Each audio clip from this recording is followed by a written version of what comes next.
গ্রেফতারি পরোয়ানার আসামিকে খুঁজে পাচ্ছে না পুলিশ, অথচ দেখা গেল অনুষ্ঠানের মঞ্চে পুলিশের অনুষ্ঠানের মঞ্চে। কি মনে করছেন, এটা আওয়ামী লীগ আমলের খবর? না, এটা ঘটেছে গত 28 এপ্রিল। বলে রাখা ভালো, তিনি সরকারি দল বিএনপির রূপনগর থানা কমিটির যুগ্ম আহ্বায়ক আলী আহমেদ। এখন সমীকরণ কিছুটা মিলছে, তাই না? আওয়ামী লীগের স্বৈরাচারী শাসন আমলে তো এমন ঘটনা খুব স্বাভাবিক ছিল। তার মানে কি পুরনো বন্দোবস্তই কি ফিরছে? আজকের প্রশ্নটা খুব সহজ। যদি কোনো সাধারণ মানুষের বিরুদ্ধে আদালতের গ্রেফতারি পরোয়ানা থাকে, তাহলে তিনি কি পুলিশের অনুষ্ঠান মঞ্চে উঠে অতিথিদের সঙ্গে ছবি তুলতে পারবেন? আপনার কি মনে হয়? কিন্তু রাজধানীর রূপনগরে ঘটে যাওয়া একটি ঘটনা এখন ঠিক এই প্রশ্নটাই সামনে নিয়ে এসেছে। একদিকে আদালতের জারি করা গ্রেফতারি পরোয়ানা, অন্যদিকে প্রকাশ্যে রাজনৈতিক কর্মসূচি, সামাজিক অনুষ্ঠান, এমনকি পুলিশের আয়োজিত অনুষ্ঠানের মঞ্চেও উপস্থিত। তাহলে প্রশ্ন উঠছেই, আইন কি সবার জন্য সমানভাবে কাজ করছে? ঘটনার কেন্দ্রে রয়েছেন রূপনগর থানা বিএনপির যুগ্ম আহ্বায়ক আলী আহমেদ। তথ্য অনুযায়ী ব্যবসায় বিনিয়োগের নামে প্রায় 1,49,50,000 টাকা আত্মসাতের অভিযোগে গত বছরের 29 নভেম্বর বগুড়ার আদালতে তার বিরুদ্ধে মামলা করা হয়। মামলার বাদী মোহাম্মদ মুস্তাক তাহসিনের অভিযোগ, টাকা নেওয়ার পর তা আর ফেরত দেওয়া হয়নি।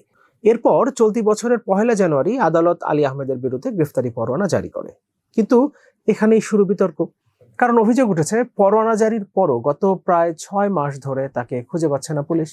অথচ একই সময়ে ঢাকার বিভিন্ন রাজনৈতিক ও সামাজিক অনুষ্ঠানে তাকে নিয়মিত দেখা গেছে। ওদের খেয়াল করতে হবে, 1 জানুয়ারি, এরপরেই 12 ফেব্রুয়ারি নির্বাচন হয়েছে এবং বিএনপি ক্ষমতা এসছে।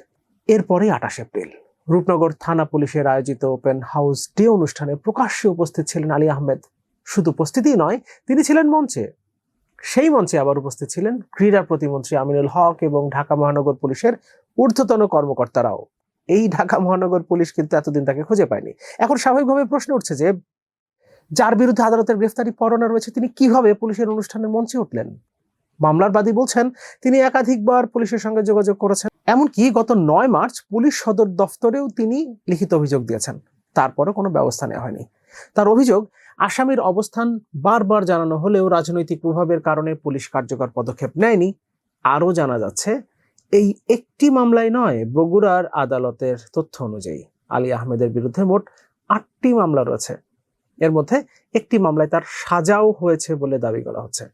গত 4 মে আদালতের নির্দেশে পত্রিকায় বিজ্ঞপ্তি প্রকাশ করে তাকে 15 দিনের মধ্যে আদালতে হাজির হওয়ার নির্দেশ দেওয়া হয়েছিল, কিন্তু নির্ধারিত সময়ের মধ্যেও তিনি হাজির হননি বলে জানা যায়।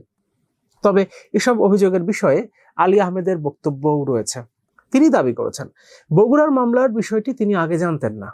সম্প্রতি থানার মাধ্যমে গ্রেফতারি পরোয়ানার বিষয়টি জানতে পারেন। এরপর তিনি হাইকোর্টে আগাম জামিনের আবেদন করেছেন এবং নিম্ন আদালতে আত্মসমর্পণের উদ্যোগও নিয়েছেন। কিন্তু তার আগে তিনি আবার পুলিশের মঞ্চেও গেছেন। অন্যদিকে তুরাগ থানার ওসি মুস্তাফিজুর রহমান বলছেন তিনি এমন কোনো ঘটনা জানেন না। তিনি আরো বলেন, রাজনৈতিক পরিচয় থাকলেই কোনো আসামি বিশেষ সুবিধা পাবে এমন সুযোগ নেই। না, বড় বড় কথা, এটা আওয়ামী লীগ আমলেও আমরা শুনেছি। রাজনৈতিক মামলা আর সাধারণ ফৌজদারি মামলা এক বিষয় নয়। সাধারণ অপরাধমূলক মামলায় পরোয়ানা থাকলে আইন অনুযায়ী ব্যবস্থা নেওয়ার কথা। ভালো কথা, কিন্তু এখানেই তো তৈরি হচ্ছে সবচেয়ে বড় বিতর্ক।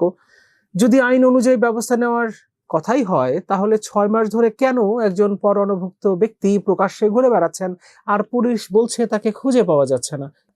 কেন তাকে রাজনৈতিক কর্মসূচিতে দেখা যাচ্ছে? কেন তিনি পুলিশ আয়োজিত অনুষ্ঠানে উপস্থিত থাকতে পারছেন?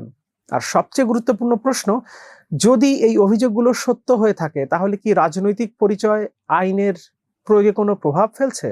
এখন নজর থাকবে আইন শৃঙ্খলা বাহিনীর পরবর্তী পদক্ষেপের দিকে, কারণ এই ঘটনা শুধু একজন নেতার বিরুদ্ধে অভিযোগ নয়, বরং এটি আইনের সমতা, বিচার প্রক্রিয়ার কার্যকারিতা এবং রাষ্ট্রীয় প্রতিষ্ঠানের নিরপেক্ষতা নিয়ে নতুন করে প্রশ্ন তুলছে। আর যেগুলো নিয়ে বর্তমান সরকার বলছে তারা কাজ করবে, আগের সরকারের চরিত্রে তারা ফিরবে না।